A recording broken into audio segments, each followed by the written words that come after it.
শিলিগুড়ির ৩১ নম্বর ওয়ার্ডে শীতলাপাড়ায় দুঃসাহসিক চুরির ঘটনায় চাঞ্চল্য ছড়িয়েছে এলাকা জুড়ে। বাড়িতে রাখা লক্ষাধিক টাকা ও প্রায় ৯ ভরি সোনা দিয়ে চম্পট দেয় চোরের দল। ঘটনা তদন্তে নেমে অবশেষে এক কুখ্যাত দুষ্কৃতীকে গ্রেফতার করেছে এনজিপি থানার পুলিশ। জানা গেছে, গত ২০ এপ্রিল চন্দন সাহা ব্যাগ থেকে বেশ কিছু টাকা তুলে বাড়িতে রাখেন। সেই টাকা কাউকে পেমেন্ট করার উদ্দেশ্যেই ঘরে রাখা ছিল বলে পরিবার সূত্রে খবর। অভিযোগ, বিষয়টি কোনোভাবেই টের পেয়ে যায় চোরেরা। এরপর গভীর রাতে পরিবারের সকলের ঘুমের সুযোগ নিয়ে বাড়িতে হানা দেয় দুষ্কৃতীরা। চোরেরা ঘর থেকে নগদ লক্ষাধিক টাকা এবং প্রায় ৯ ভরি সোনার গয়না নিয়ে পালিয়ে যায়। ঘটনার পরই এনজিপি থানায় লিখিত অভিযোগ দায়ের করেন বাড়ির মালিক চন্দন সাহা। অভিযোগের ভিত্তিতে তদন্ত শুরু করে থানার সাদা পোশাকের পুলিশ। তদন্তে নেমে আশপাশে একাধিক সিসিটিভি ফুটেজ খতিয়ে দেখে পুলিশ। এরপর গত ১০ই মে রবিবার চুরির ঘটনায় জড়িত থাকার অভিযোগে গ্রেফতার করা হয় কুখ্যাত দুষ্কৃতী দীপক দাস ওরফে খ্যাপাকে।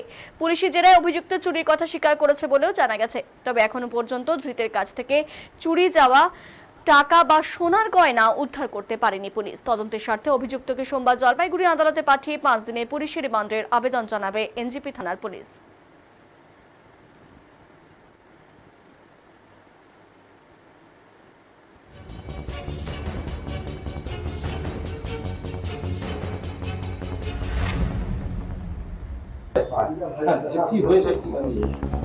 গত মাসের ২১ তারিখে ২১/৪/২৬ তারিখে আমাদের শীতলাপাড়া জায়গাতে এনজেপি থানার এরিয়া একটা সকালবেলা চুরি হয়। একটা বাড়িতে ফাঁকা ছিল, বাড়ির যে ওনার তিনি মার্কেটে গেছিলেন, সেই সময় তার বাড়িতে চুরি হয় এবং আমরা সেই খবরটা থানায় পাই। তিনি এসে কমপ্লেন করেন।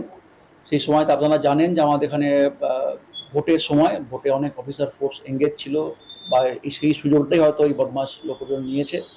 আমরা তারপরেতে সিসিটিভি অ্যানালাইজ করি, আমাদের এসিপি এবং আইসি মিলে এটা সিসিটিভি অ্যানালাইজ করে এবং আমরা ওই সিসিটিভি দেখে ৪-৫ জনকে সাসপেক্ট বলে মনে করি। সেই ওপর আমার নজর ছিল, আমরা খবর নিচ্ছিলাম। তারপরেতে মাটিগাড়া থানা এরিয়া থেকে আমরা দীপক দাসকে অ্যারেস্ট করি এবং তার সঙ্গে যেহেতু সিসিটিভিটা অনেকটা ম্যাচ করে যায়, সে আমাদের কাছে কনফেস করে এবং তার কনফেশন অনুযায়ী আমরা তার জবানবন্দি অনুযায়ী তার কাছ থেকে ৩,৭০,০০০ টাকা এবং বেশ পুরো গয়নার যে সেট চুরি হয়েছিল, যে পুরো এফআইআর ছিল, সেই গয়নার পুরো সেট আমরা রিকভার করি এবং তার সঙ্গে এটাও জানতে পারি সে কিছু টাকা কোথাও খরচাও করে, সেগুলো আমরা মানি ট্রেল বার করার চেষ্টা করছি। আশা করছি আগামী দিনে টাকার পুরো অংশটি আমরা পেয়ে যাব। এবং দীপক দাসকে আমরা রিমান্ডও নিয়েছিলাম এবং এই চুরিটা একটা বড় চুরি হয়েছিল শহরের বুকে। সেই চুরিটা আমরা এইভাবেই ট্র্যাক করতে পেরে আমাদের অবশ্যই ভালো লাগছে এবং আমরা এটাই বলতে চাই আমার শিলিগুড়ি জনগণকে যে আমরা প্রতিটা ক্রাইমের ক্ষেত্রে একই রকমভাবে ভিজিল্যান্ট, একই রকমভাবে আমরা সেগুলোকে পার্সু করছি। আশা করছি আগামী দিনে বাকি সমস্ত ক্রাইমগুলোকে আমরা এইভাবে ট্র্যাক করতে পারবো। সিসিটিভিতে একাই পেয়েছি আমরা এবং আমাদের সঙ্গে যেটুকু জীবনবন্দি পেয়েছি একাই তাকে পেয়েছি, কিন্তু আমরা আরও বেশি পরিমাণে ইনভেস্টিগেট তদন্ত করছি। আমার মধ্যে হয়তো অন্য কোনো নামও আসতে পারে। We are also very much alert. এর ক্রাইম রেকর্ড আছে এবং এই ক্রাইম করে, একই রকম ক্রাইম করে এবং সেটাই খবর পেয়ে আমরা তাকে ধরে